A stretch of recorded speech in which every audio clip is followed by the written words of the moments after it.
Washington, D.C. Stephen Engel reports on Bloomberg Daybreak Asia.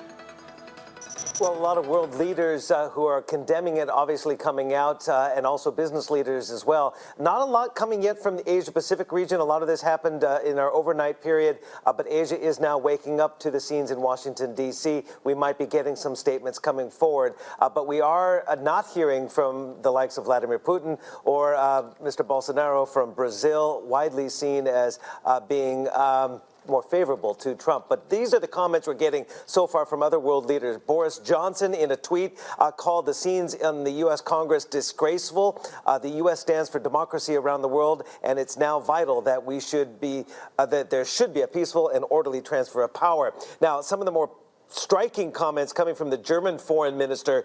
He actually referred to the 1933 burning of the German parliament building as Nazism was taking hold. The enemies of democracy will be happy to see these incredible pictures from Washington, D.C., says Heiko Maas.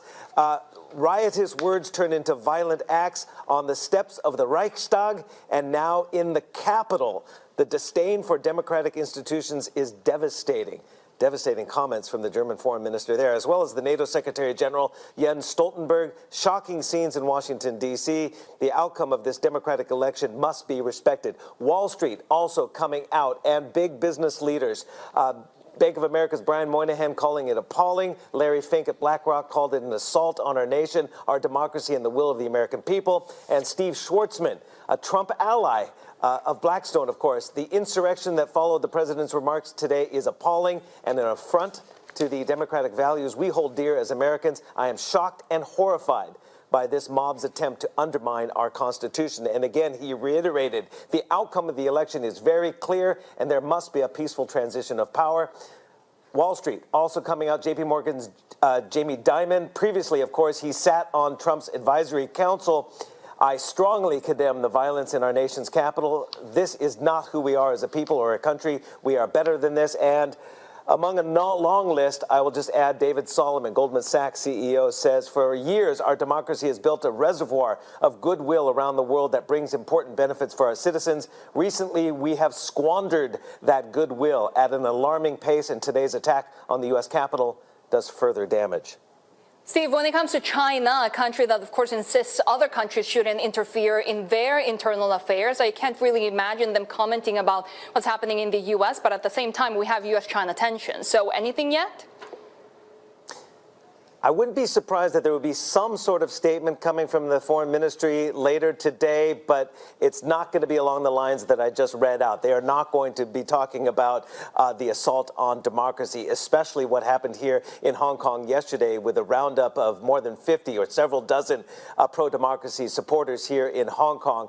In fact, the liaison office here in Hong Kong said the step that Hong Kong police took yesterday is to put Hong Kong back on the right path or the right track.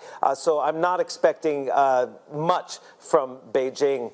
We are yet to hear, though, from the Asian allies like Japan, like South Korea, here in Asia as Asia wakes up.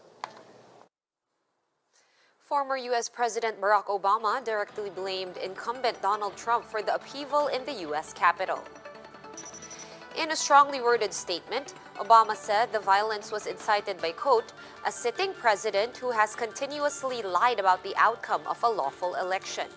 Obama said the fantasy narrative of pro-Trump supporters were fueled by a political party that refuses to accept that President-elect Biden will be inaugurated on January 20.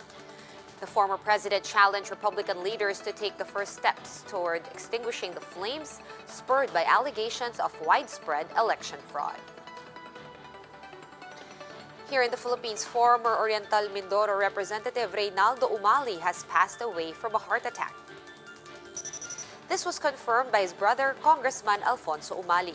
The 65-year-old former lawmaker had fought cancer and was diagnosed with COVID-19 last December. He was the chairman of the House Justice Committee that oversaw the impeachment proceedings against ousted Chief Justice Maria Lourdes Sereno. For more updates, visit News 5, The Philippine Star, and Business World online. Visit our website, onenews.ph, for more in-depth analysis. You can also catch One News on the Signal Play app.